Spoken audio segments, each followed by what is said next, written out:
first of all that the information is trustworthy and that it generates trust to the other stakeholders.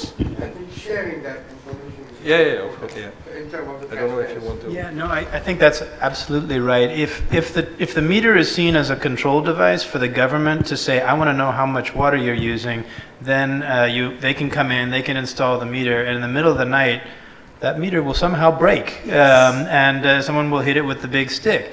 But if that meter is something that everyone agrees to, that you put a meter on, you put a meter on, and I know I can't cheat because my neighbor can't cheat, then they say, put in this meter. As long as everyone feels that they're playing by the same rules, and that the meter is a two-way street, so that it's not just how much the government can charge me a fee for the water I use, but how much I can charge others who want to use my water. And I think that's an important thing in particular as cities want to say, oh, you know what, we need more water. Farmers are the ones who are using all the water. We want some of farmers' water. And if they can negotiate for that and the farmers say, yeah, this is how much water I've been using, I can sell you my share of the water. That's a lot different than saying, oh, you're just going to take my water. So that's where the meter can be useful to the well owner. Move to the next question, please. Thank you. My question may be the following as my colleague from Kahraman about the water meters in the groundwater wells. Now, your answer, it is one tool to control the abstraction from the aquifers. And in your slide, you are explaining to us we have problem with the drawdown or the depletions of the groundwater in our region in the Middle East.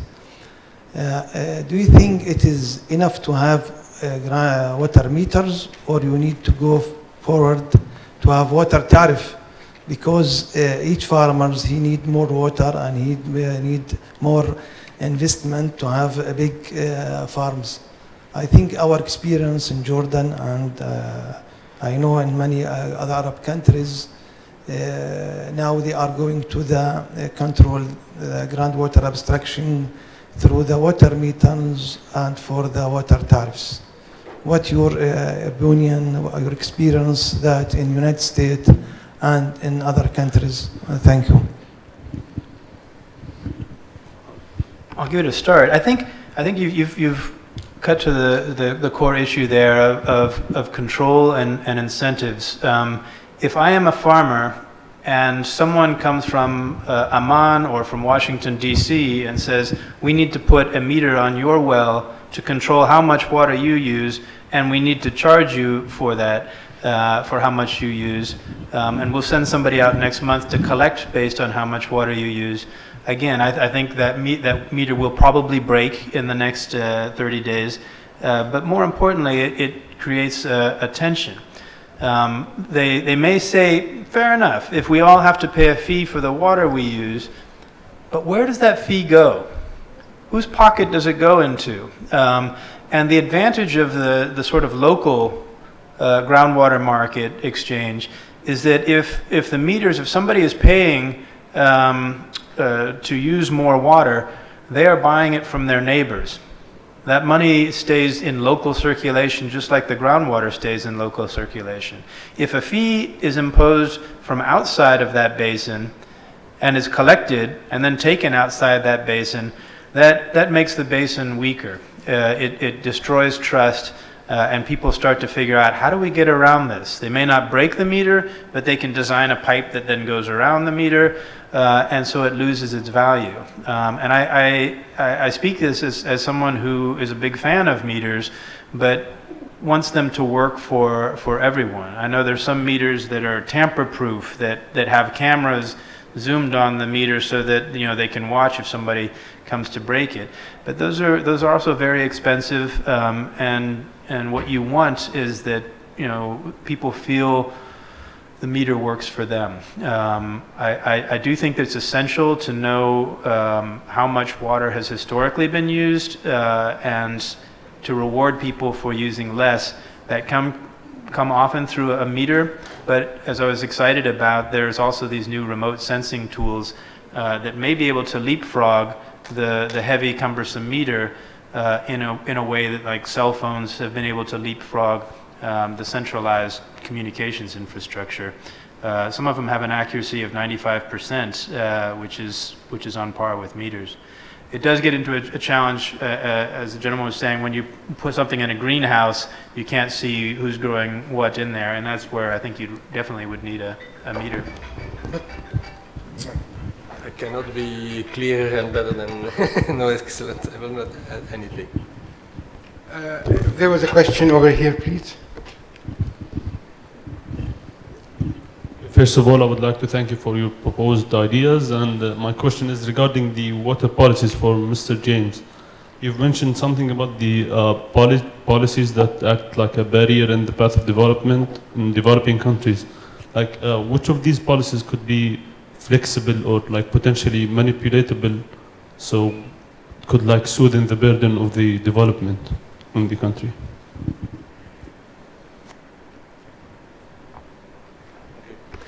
No, in terms of water policy, is that there is indeed some difficulties in going from the policy, the strategy to action. So that is one aspect that we need to recognize. And then on another side, I think it's important to have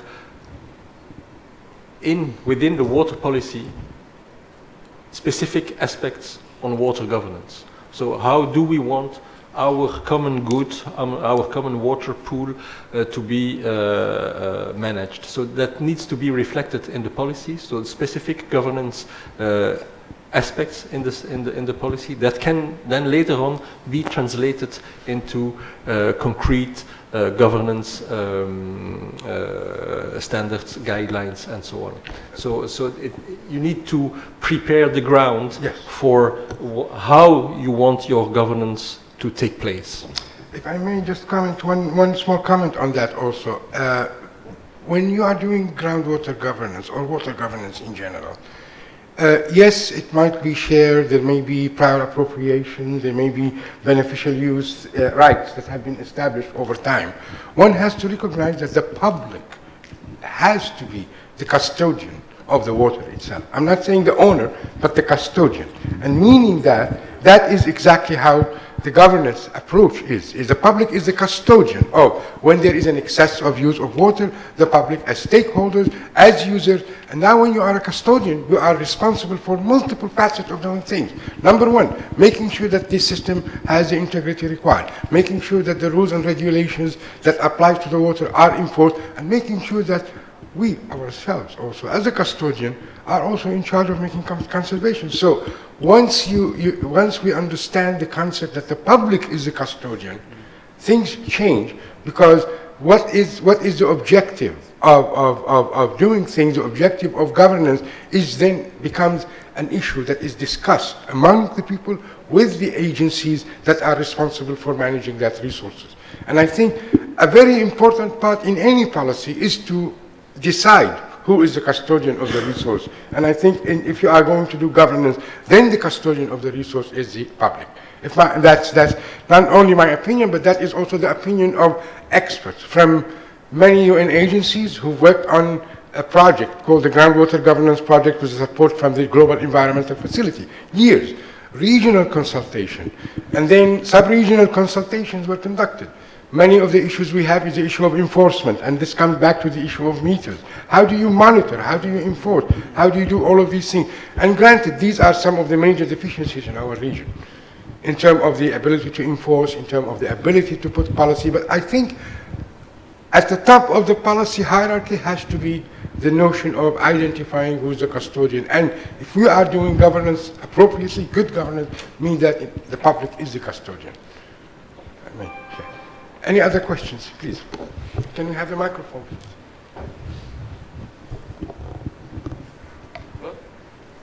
Yes. I appreciate everybody staying at lunchtime, so I'm very flattered with that. Thank you. It was a fascinating explanation. juxtaposition of different approaches. I'm wondering, Jamie, from the, you cited the California example, which was a rich one. I'm aware of the Nebraska one, which is a different model and works too. A lot of these things depend upon an effective rule of law, and court systems and water law and things like that. Do you have any examples of translating that experience to the Middle East, North Africa region that you're willing to share? Yeah, I mean, it's a great question, and where you have the traditions and the norms that for, I keep coming back. There's this great economist, after I've beating up on economists, this guy, Hernando de Soto, that said the land rights in the United States were a mess. They were confusing and no one trusted them for 100, 150 years, and only recently is there that confidence and that understanding.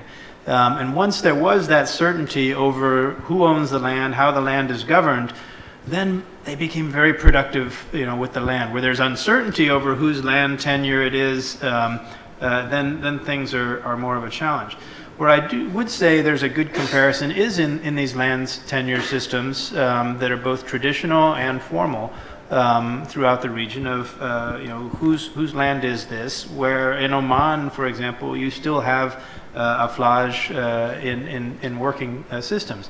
Again, these are small scale. These are local. They've had hundreds of years to do practice. In terms of where you can build a market. I would say that even in California, we're still figuring this out. What they did do there that was, I think, useful, and learning lessons from elsewhere, is they struck a good balance between the stick and the carrot, and they said, you guys have local control over your basin. Figure out how to manage your groundwater, whether through a market, whether through aquifer recharge, and we'll leave you alone if it starts to work. If you don't, we're going to come in and we're going to manage that for you.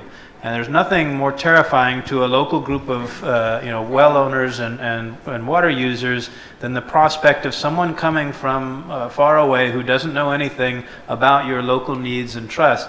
And that's motivated hundreds of these new governments to form just in 2 years to say, let's do this right. Otherwise, those guys from outside are going to come here. And I think that offers a useful model that transcends a level of development, a level of governance, to say, build on these traditions that have been here for years. Build on the understanding that it's a great word, a steward, a good trustee of these land resources. And just as no one from outside can say, you should plant this, you should till your soil now, rather than the farmer who knows that well, the same kinds of incentives, I think, can work for water. Thank you very much. We have one question here. Okay. Three more questions. Thank you.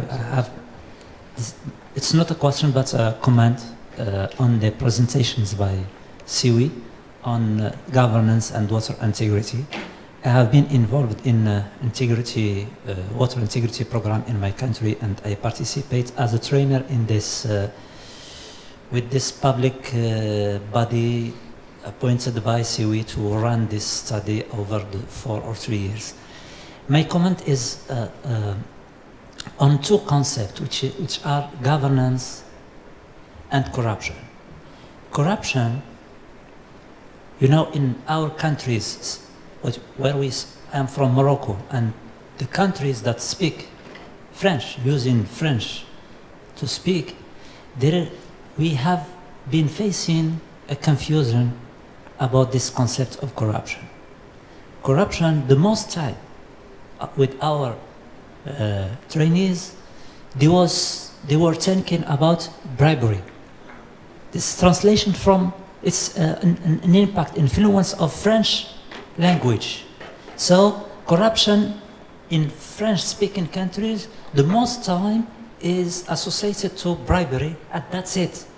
So we had to make a big effort. Also, Siwi, with this prospect hub, has to make some effort to very well explain the concept and in its variety and in its largeness. Second concept that was confusing is about governance. Everybody thinks, many of people thinks that they are making the confusion that governance is management, daily management. Our governance is more than that. Management is more than just management, daily management planning. It's much more dealing with the process of taking decision. Also, this concept was we have problems to explain to our top management, to the top management, the signification, the right signification of governance. At any time we are trying to implement this water integrity, because with water integrity refers to governance, risk management, and so on. So governance for them, it was about daily management. So we had to work hard to convince this top management to the significations and to this concept of governance. Thank you. Thank you very much. I think I may have a slight answer to this. The UNESCO Regional Bureau for Science, we have already gone into translating the groundwater governance vision and framework, which really has all of these concepts that you are talking about from English to Arabic. Now, the reason why we have not published that translation yet in cooperation with FAO is precisely what you say. We need to make sure that the translation is accurate, 100%, because these are not a simple acronyms to use, corruption, and how to translate it into the appropriately and explain it. And I hope that once it's published, we are hoping, in fact, that it will provide some more information on some of the language and some of the fundamental aspect of groundwater governance as envisioned by, as I said, multiple regional consultations worldwide, including those in the Arab region. Excellency, I think there is a microphone, please.